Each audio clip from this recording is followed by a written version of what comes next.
மனுஷன். இருக்கிறவன் எவனும் தோன்று முன்னமே பெயரிடப்பட்டிருக்கிறான். அவன் மனுஷன் என்று தெரிந்திருக்கிறது. தன்னிலும் பலத்தவரோட போராட அவனால் கூடாது.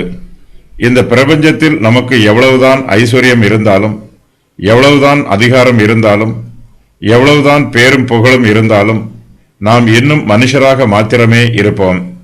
மனுக்குலத்தில் உள்ள எல்லோருக்கும் நடக்கிற பொதுவான காரியங்களே நமக்கும் நடக்கும். ஒரு தரம் பிறப்பதும் ஒரு தரம் மரிப்பதும் எல்லா மனுஷருக்கும் நியமிக்கப்பட்டிருக்கிறது. இது ஐஸ்வர்யவானுக்கும் பொதுவானது, தரித்திரனுக்கும் பொதுவானது. நாம் இந்த பிரபஞ்சத்தில் அநேகம் காரியங்களை தேடிக்கொண்டிருக்கிறோம். அதிகமாய் பிரயாசப்படுகிறோம். ஓய்வில்லாமல் உழைக்கிறோம். அதிகமாய் பேசுகிறோம்.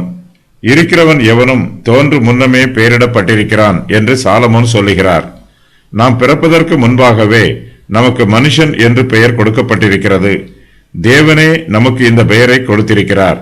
அவர் நம்மை பார்க்கும்போது நம்மை மனுஷனாகத்தான் பார்க்கிறார்.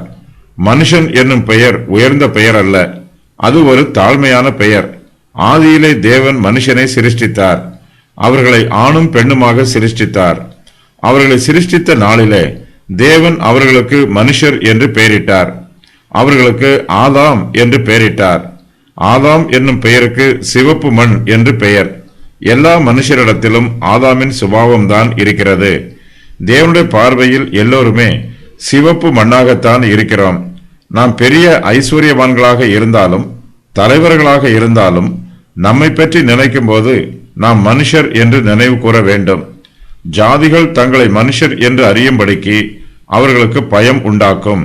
கர்த்தாவே என்று சங்கீதக்காரர் சொல்லுகிறார். சங்கீதம் 9:20.